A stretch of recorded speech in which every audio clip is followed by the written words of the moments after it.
Hey everybody, this is herculespetix, founder, curator, docent, and gift shop employee of the herculespetix Academy of Comic Book Studies. Today we're going to be looking at In the Wilderness, graphic short stories by Casanova Frankenstein. Casanova Frankenstein is quite an interesting character. In the early 90s, he had a comic called The Adventures of Tad Martin, back when he was calling himself Al Frank. And I believe that's his real name. And it ran for 5 issues under Caliber Comics Iconographics, which didn't really make much of a dent in the comics world. But Iconographics published some interesting early stuff by Mark Bell and a bunch of other artists. But I remember getting those comics when they were coming out in like 91, 92. I didn't have them all. I never got finished my collection. But they were unlike anything else in the stands, especially because they were available, at every comic store through Caliber. And it was just a very weird, kind of primitive and raw, crude comic, but very interesting. And I remember, picking them up and being like, this guy's kind of shoddy. So some of the pages are a little sloppy, but there was something about it that kept me wanting to buy more issues. I never got 1 through 3, unfortunately. I was going to look at the complete collected Tad Martin book, but to be honest, it's not that good. It doesn't reprint everything. It's kind of out of order. It's definitely worth owning just to have those stories. But I figure I'm going to wait until eventually one day I will hopefully have Tad Martin 1 through 3. So having said that, this is many years later. This came out in 2019. Fantagraphics Underground published this. Because over the years, Casanova Frankenstein's reputation has grown. People pretty much forgot that little comic, Adventures of Tad Martin. It seems like only me and my friends liked it. And you never read about it. You never heard about that guy. He disappeared from the late 90s to the late noughts. I don't know, like over 10 years, he just wasn't really drawing and publishing. And then he came back out of retirement due to some interest in his 90s comic, Tad Martin. And the amazing thing is he comes back after this hiatus with artistic skills that we couldn't even have imagined back, when we saw his early work. Look at this amazing cartooning. This is like, this could be in Juxtaposed magazine or something. He got really good. I always liked his stuff, but it wasn't nearly this amazing. So this is just an example. Unfortunately, pretty much it's just this cover. This In the Wilderness features his like almost diary comics, kind of autobio stuff. It's pretty slapdash, like most diary comics. Almost every page in here looks like the rough pencils for a page that wasn't finished or storyboards. But the stories are great, and it's very readable, even though the art, is kind of off the cuff. Unfortunately, or I should say maybe fortunately, all of his other stuff since his comeback, if you want to call it that, since the teens, he's put out some outstanding, amazingly, beautifully illustrated stuff for various publishers. And this just isn't one of them. This is just a different style because Casanova Frankenstein, Al Frank, I should say, Tad Martin was always known for almost every issue would have 3 different styles in it. And then the next issue would try 3 different more styles. So there was many different, types of cartooning he would just play around with. So it's so he's still doing that. Sorry for this long-winded introduction, but he's quite a character, and you guys should look up interviews with the guy. Like, look at this. This is amazing. But nothing within the guts of this comic, this graphic novel, looks anything like this. It's not nearly as polished. So here we have the title page, and here we start. As you can see, I wasn't whistling Dixie. Look at this stuff. It's very, very, very slapdash. This is called Why Comics Are Better Than Films.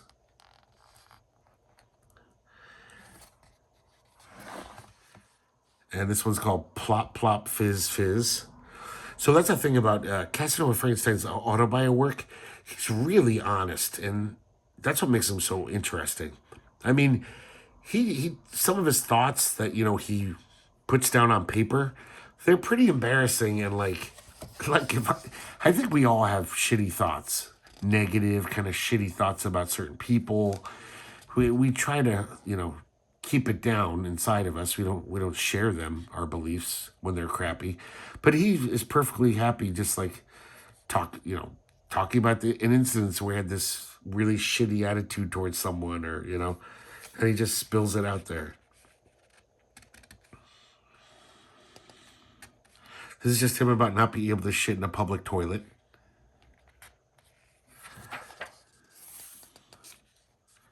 Well, I think I skipped a page. Yes, I did. So this one's called Keepsake. A lot of these are about his teenage years. He was bullied a lot, and this is about this the first bully he knew, Kyle Scroggins. Excuse me. What made it worse is he was younger than him. He was in 7th grade, and Casanova was in 8th.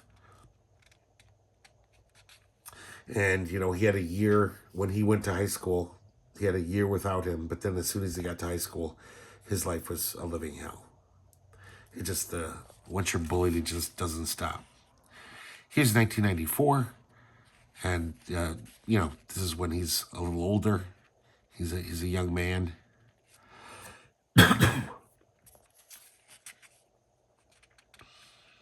This is about him meeting kind of a long-distance relationship, but now they're going to hook up. I'm sorry, it's not really long distance, just it's pretty... Chicago's a big city, so it's like on the other side of Chicago. And it seems like Casanova, all of his relationships are very fraught with mental instability. He seems to be attracted to crazy girls. So this is just talking about him dating this stripper. She was more than a stripper. She was an escort girl. And he was such a sap that he actually drove her to her John's. Even though this is so simple, you can see his great cartooning coming through. Even someone like Harvey Kurtzman, when you look at his roughs for Bill Elder, I mean, they're roughs. Bill Elder's supposed to make him, purdy him up. But you can see how great he is as a cartoonist.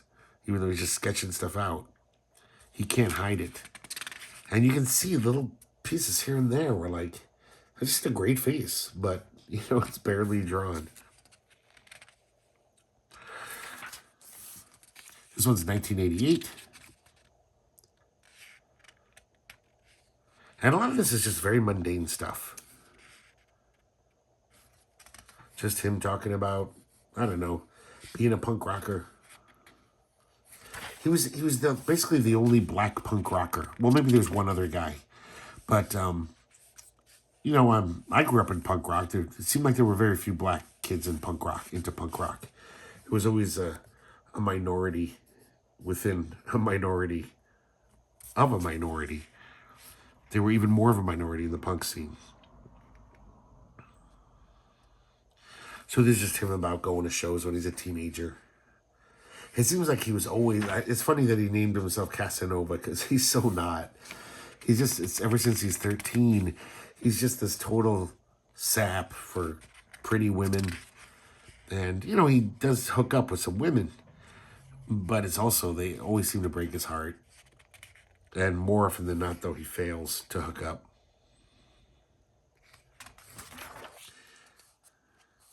So he's just basically trying to... He keeps seeing these cute babes, but their boyfriend comes out of the bathroom right when he's about to ask him out. They all have partners, and he's shit out of luck. So this one's 1975, so this is him as a little boy, and he took karate classes because he was tired of getting bullied.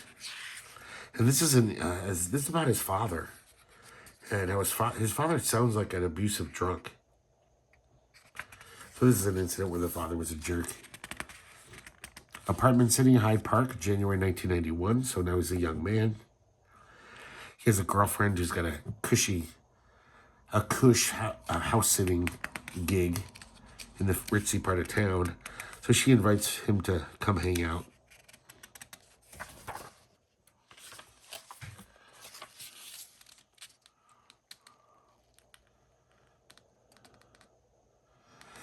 God, he's so honest. Like, just talking about how, like, Yeah, I kind of loved her, but I felt embarrassed kissing her in public because she was a fat white girl.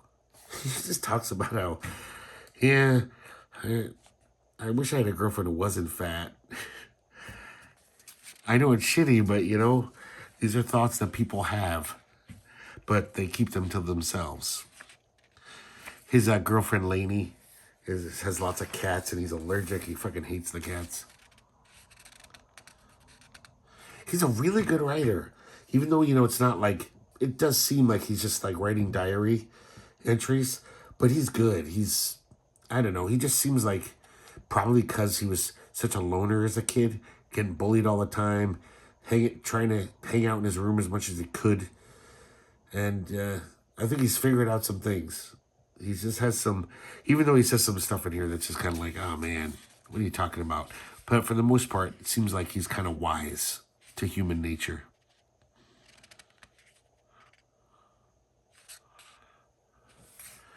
This is Locksmith Find a Key to My Personality.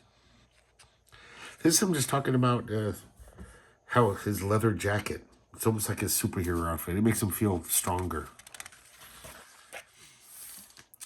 He's also talking about racism, how, he went to a pretty much all-white school, and because he felt that everyone hated him, well, I mean, people would yell out the N-word to him in this neighborhood. So he decided to just be like super nice and cool, so they wouldn't think of him as that.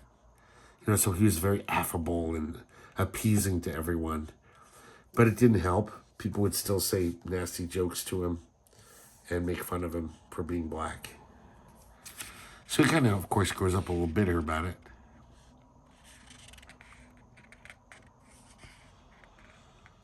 Then he went to an all-black school.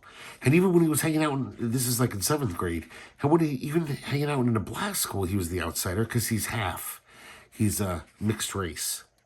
So, and he's a punk rocker. So all the other black kids were just like, you're a freak. So he just couldn't win.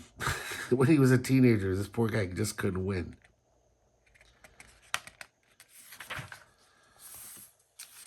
Yeah, he talks about fashion a lot, how important it was when you're this bullied kid, to have this leather jacket and then to have like engineer boots, those tough boots. I think greasers used to wear them in the 50s. And it really helped him. I mean, he needed all the help he could get in the self-image department. He says he never had a girlfriend until he was 14. Well, boo fucking who. I didn't have a girlfriend until I was like 22. Black girls didn't like me. White girls didn't like me being black. So everyone started calling him Weird Al. Or they called him Fonzie because of his leather jacket. Now, I'm sure you guys are looking at this and just be like, oh man, this art is nonsense. But to be honest, I wasn't even thinking about it. His text is so enthralling. It wasn't like I was slowing down to be like, man, like look at this bowl of popcorn here. That's just like a bunch of scribbles. These are just diary comics. These are loose diary comics. And trust me when I say that he's capable of so much more. I mean, you've seen it for yourself, right? So you don't have to trust me. But this is unusual for him, this kind of comic style. This one's a long one, which is great because he really gets into just all the problems he has as a teenager. Talks about his earliest memory as a nightmare where he was covered by butterflies. Very weird. Look at this one. Speaking of crude and slapdash. So this one's called 1983, and this is full-on Matt Feasel, which I bet he was thinking of Matt Feasel when he drew this. Matt Feasel, the famous mini-comic artist who spent his career drawing cynical man characters that were just pure stick men. But they were good, because Matt Feasel could draw. I've seen some of his non-stick guy comics, little pages of them in fanzine articles and stuff. And yeah, he had some chops. But when he stripped it down to the stick figure, he still had a design sense. Here's once again, he's lovelorn. He's in love with this girl in class. He makes a fool of himself in front of her. I guess this girl he actually had, she was into him. She would kiss him at school. And you know how it is when you're in junior high. all of a sudden someone who loves you hates you. So now she won't talk to him, and he's agonizing over it. This sadness in this is palpable. Like, I can just imagine. Of course, he's getting bullied by this blockhead guy. And so he's trying to find a moment alone with this girl so he can just talk to her. And just be like, what the fuck's up? So finally they're on a walkathon, and he manages to find her alone. Well, she's with a friend, but he can talk to her. And she says, why can't you leave me the hell alone? And then the bully comes over and says, man, you need to leave them white girls alone. And that's the end. God, that's painful. Can you imagine that? Why can't you leave me the hell alone? Ouch. There's another example of, like, you can see the great art chops, even though it's so simple. I love how you can constantly see he doesn't even erase the lines where he made the loose layouts of, like, oh, here's a head, I'll draw a circle here. And then you can still see it in a lot of these. This one's called Mount Greenwood. Or is it Greenwood.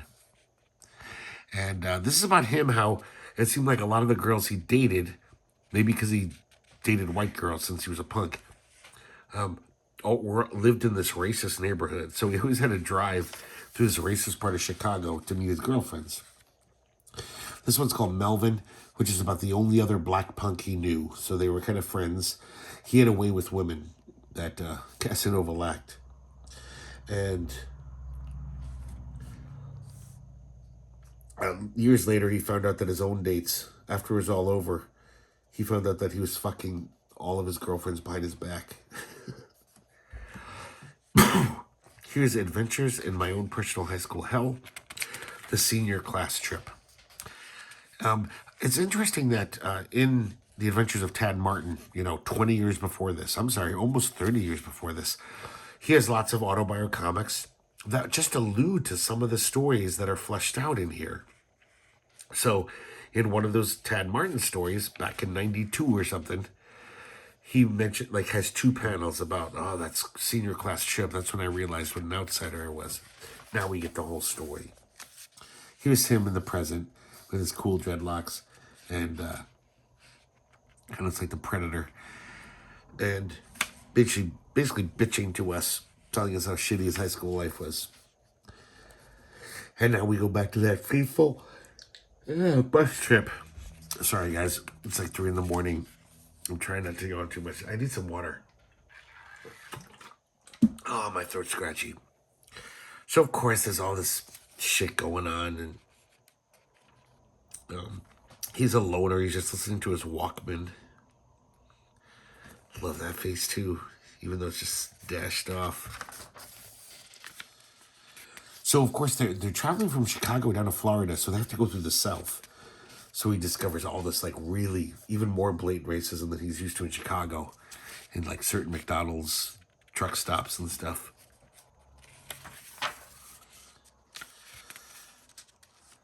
This is also something people can relate to. I think a lot of people can relate to, where he's just like, why do people hate me? I was actually not bullied that much, and I wasn't popular, but people seemed to like me. They wouldn't terrorize me or anything like that. But still, I when you're a teenager, I was like, they don't like me enough. And it's just like, why? Why am I this way and other guys are this way? How come I can't make people like me more? So that's what he's talking about. Why do they hate me so much? It's such a mystery. And it does seem like a mystery unless, he's depicting himself better than he is. But it seems like he's pretty warts and all with his depiction of himself for the most part. So I don't know.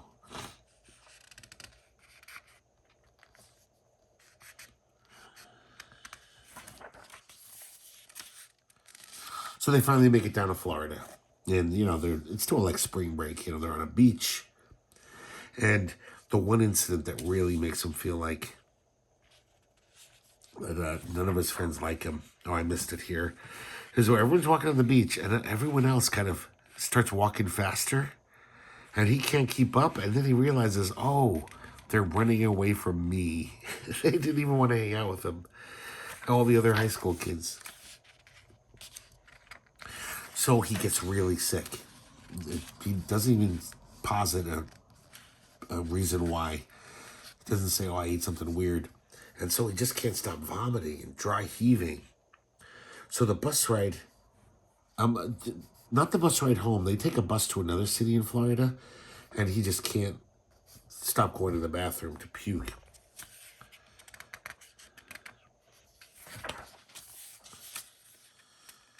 He actually calls a doctor. I thought this was amazing that a teenager would be like, hey, I need a doctor. I should call one and have him come over.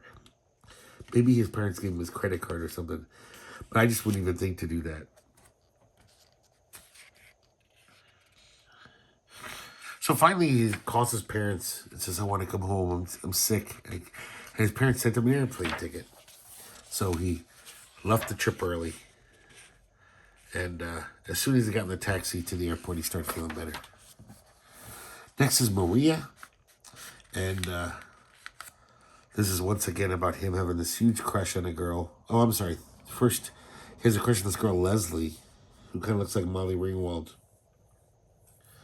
And this is in college now. And he says, yeah, my black ass was taboo there. Almost everyone there was like small town kids going to the small town college.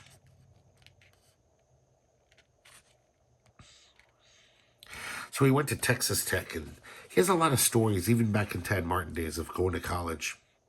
His first girlfriend was Maria Miranda.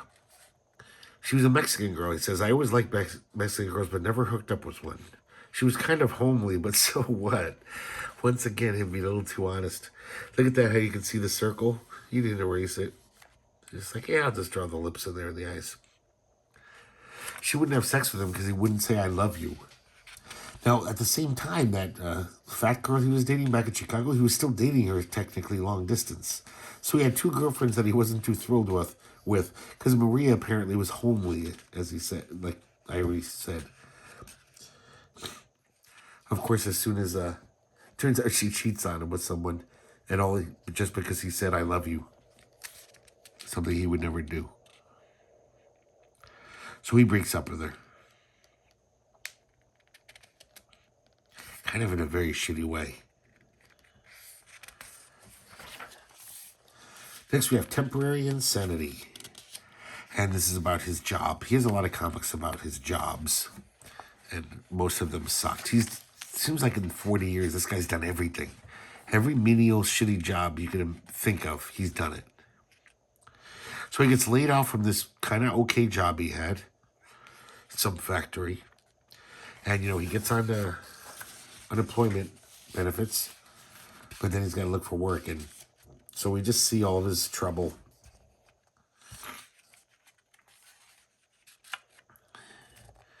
He's got another girlfriend here, Ruth, who pretty early on he just doesn't really like at all. I guess it's just better than being alone, he thinks. So he's having a really hard time finding work.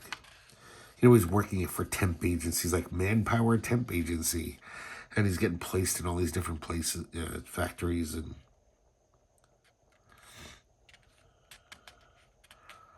But he gets a job at IBM. He's getting pretty decent pay. He's getting, he's kind of back on track.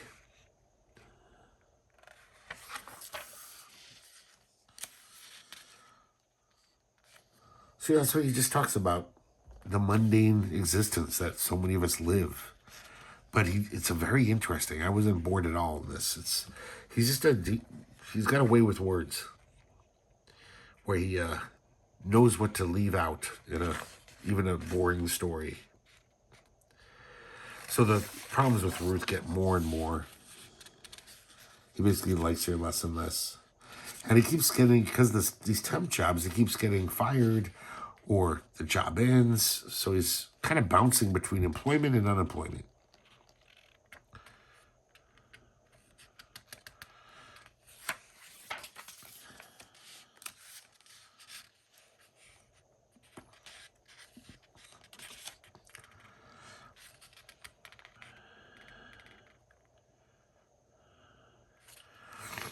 So, of course, a lot of these jobs fuck him over. But he just doesn't have much of a choice. He just kind of has to bend over and take it.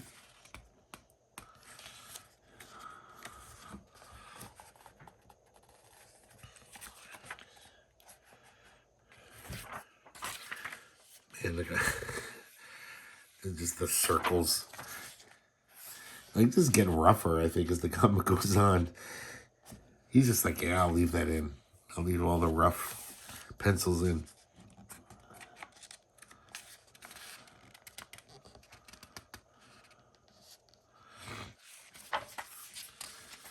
Okay, I skipped a page. So basically, by the end of the comic, he gets his job back at that first place at Dell, where he was working that he got laid off at. But then that petered out, and he finally, it sounds like he has a nice job being a clerk at St. David's Hospital. Sounds like he's kind of doing Harvey Pekar type work.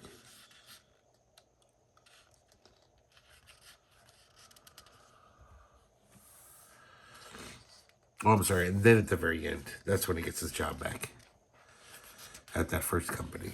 I guess it was Motorola he worked at. They gave him insurance and everything. So here's Casanova Frankenstein circa 2018. He's a pretty cool looking dude.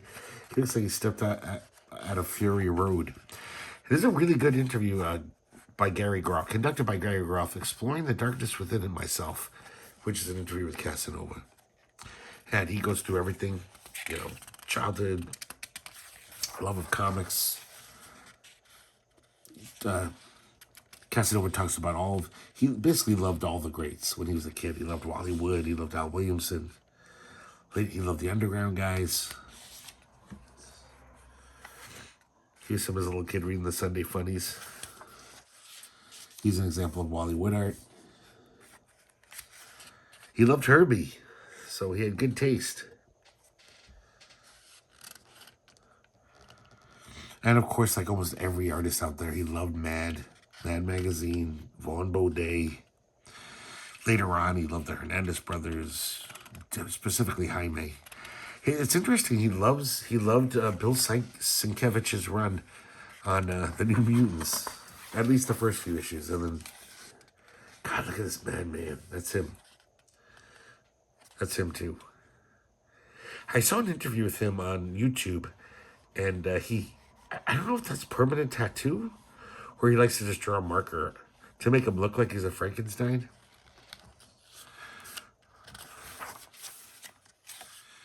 So just showing all these other artists and some of his panels from his art, from his other comics. But here's an example of his later work. He never drew like this in the 90s, at least didn't publish it. But this is some really good stuff. This is a high level. Here's the real Fury Road one. It's like Brendan McCarthy did the photo shoot for this. Here's another wicked drawing, just as a tease. I just wish there was one or two comics in here that were this good, that looked this good. Because it was fun reading this, but after a while, you're just like, I know what this guy's capable of. So it's like, it would be like if Wally Wood drew a bunch of stick figures in a comic. You'd be like, come on, Wally. That's not what we want from you. Once again, another really cool. This is like Baron Story or something, one of those type guys. Very interesting. But that's just a tease, because you saw the interior of this. So there you go, guys. In the Wilderness, stories by Casanova Frankenstein. I hope you like this. And I wish I could have showed off his better stuff, but I want to wait till I get all those other Tad Martins, because I really want to show off the actual issues. So I need 1 through 3. If any of you generous souls out there want to contribute them to the Academy here, that would be wonderful. I've got a Gmail in the notes. You can comment. You can contact me. And if you want to ever make a donation of comic books, that would be great. Because eventually I'm going to run out of stuff like that's whole. I have a lot more comics to look at. But I like to look at things that are finished. I like to have every issue. So I only have 4 through 7 of Tad Martin. And 4 through 6 technically, and then there's other one-shots. Okay, I'm rambling again, guys. Sorry. But thanks for watching today's video. And I hope to see you next time here at the Herculespetix Academy of Comic Book Studies.